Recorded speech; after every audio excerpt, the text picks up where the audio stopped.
STV news, आवाज बुलंदियों तक। आज राज्याचे मंत्री श्री धनंजय मुंडे यांनी माझ्याकडे आपला राजीनामा दिलेला आहे।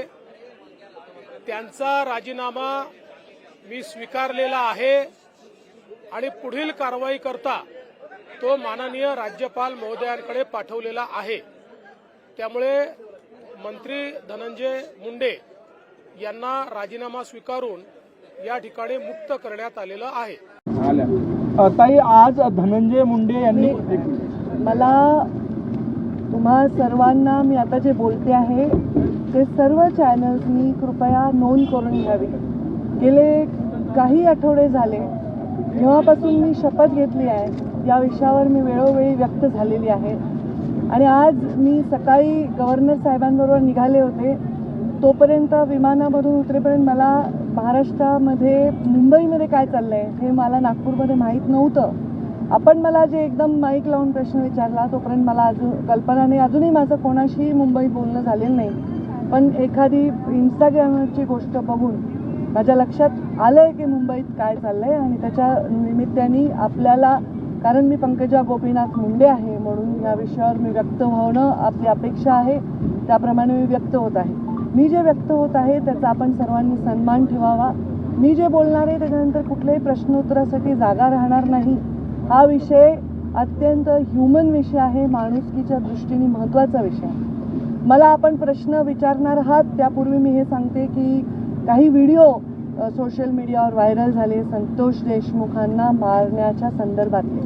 मला त्याच्याविषयीची माहिती नाही, पण इंस्टाग्रामवर मी फक्त एक पोस्ट पाहिली।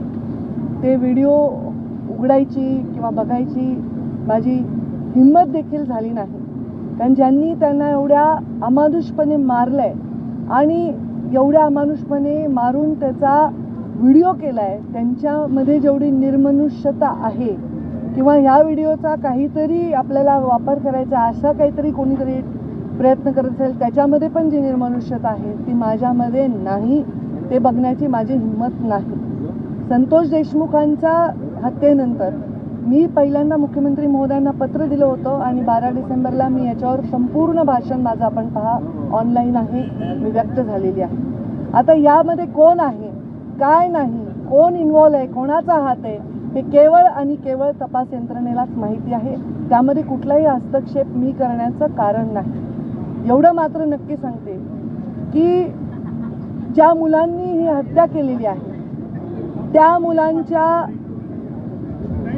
मुळे समस्त राज्यातील समाज ज्यांचा काहीही दोष नाही तो सुद्धा मान खाली घालून गंभीरपणे वावरत आहे। खरं तर त्या समाजाची जी मुलं आणि ज्याची हत्या झाली त्याची एवढी निर्घृण हत्या झाली त्यामुळे तो समाज एका आक्रोशात वावरत आहे।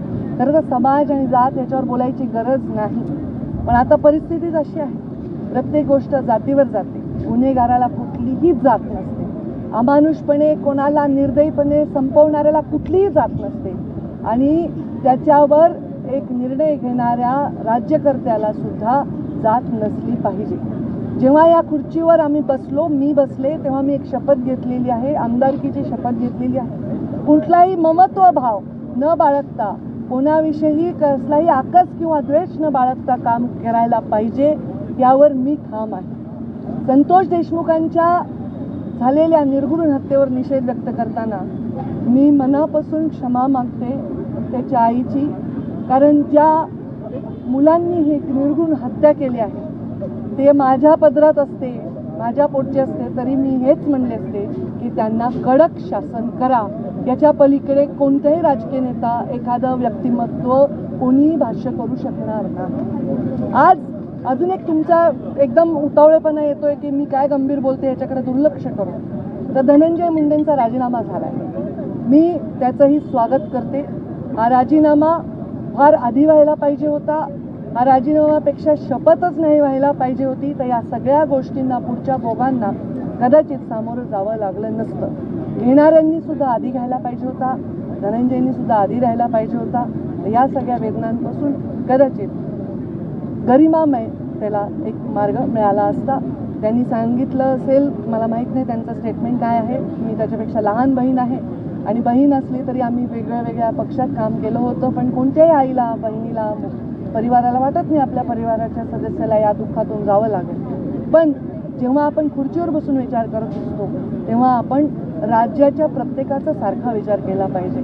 त्या पोराच्या परिवाराच्या, त्याच्या जीवाच्या वेदनांपुढे हे काहीही मोठा निर्णय नाही आहे. त्यांनी तो घेतलाय, ते योग्यच केलेलं आहे. मला वाटतं देर आहे दुरुस्त आहे. आरोप